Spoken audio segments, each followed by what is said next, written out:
ବିଶ୍ୱବାଣୀର 20ତମ ପ୍ରତିଷ୍ଠା ଦିବସ ପାଳିତ। ଜୟଦେବ ଭବନରେ ଦୈନିକ ତ୍ରୈଭାଷିକ ସମ୍ବାଦପତ୍ର ବିଶ୍ୱବାଣୀର 20ତମ ପ୍ରତିଷ୍ଠା ଦିବସ ପାଳିତ ହୋଇଯାଇଛି। ଉକ୍ତ କାର୍ଯ୍ୟକ୍ରମରେ ମୁଖ୍ୟ ଅତିଥି ଭାବେ ଯୋଗଦେଇ ରାଜସ୍ୱ ମନ୍ତ୍ରୀ ସୁରେଶ ପୂଜାରୀ କହିଲେ, ବର୍ତ୍ତମାନ ସମୟରେ ସମ୍ବାଦପତ୍ର ତିଷ୍ଠିବା କଷ୍ଟକର ହୋଇପଡ଼ିଛି।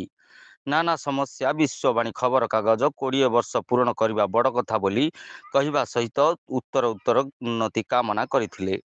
ଉଦ୍ଘାଟକ ଇଷ୍ଟର୍ଣ୍ଣ ମିଡ଼ିଆ ଲିମିଟେଡ୍ର ଅଧ୍ୟକ୍ଷ ତଥା ପରିଚାଳନା ନିର୍ଦ୍ଦେଶକ ସୌମ୍ୟ ରଞ୍ଜନ ପଟ୍ଟନାୟକ କହିଲେ, ସାମାଜିକ ଗଣମାଧ୍ୟମ ବର୍ତ୍ତମାନ ସମ୍ବାଦପତ୍ରର ପ୍ରମୁଖ ପ୍ରତିଦ୍ୱନ୍ଦ୍ୱୀ ପାଲଟିଛି।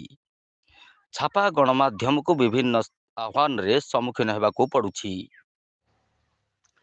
ଗୋଟିଏ ଖବରକାଗଜ ପ୍ରକାଶକ, ପାଠକ ଓ ବିଜ୍ଞାପନଦାତାଙ୍କ ଉପରେ ନିର୍ଭରଶୀଳ। ବିଜ୍ଞାପନ ଉପରେ ନିର୍ଭର କଲେ ସମ୍ବାଦପତ୍ର ସ୍ୱାଧୀନତା ହରାଇଥାଏ।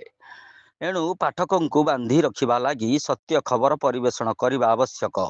ବିଶିଷ୍ଟ ଅତିଥି ଖାଦ୍ୟ ଯୋଗାଣ ଓ ଖାଉଟି କଲ୍ୟାଣ ମନ୍ତ୍ରୀ କୃଷ୍ଣଚନ୍ଦ୍ର ପାତ୍ର, ପରିବହନ ମନ୍ତ୍ରୀ ବିଭୂତି ଭୂଷଣ ଜେନା ଓ ଭଞ୍ଜନଗର ବିଧାୟକ ପ୍ରଦ୍ୟୁମ୍ନ କୁମାର ନାୟକ ଯୋଗଦେଇ କ୍ଷୁଦ୍ର ମଧ୍ୟମ ସମ୍ବାଦପତ୍ରଗୁଡ଼ିକ କିଭଳି ବଞ୍ଚି ରହିବେ ସେ ନେଇ ମତ ରଖିଥିଲେ।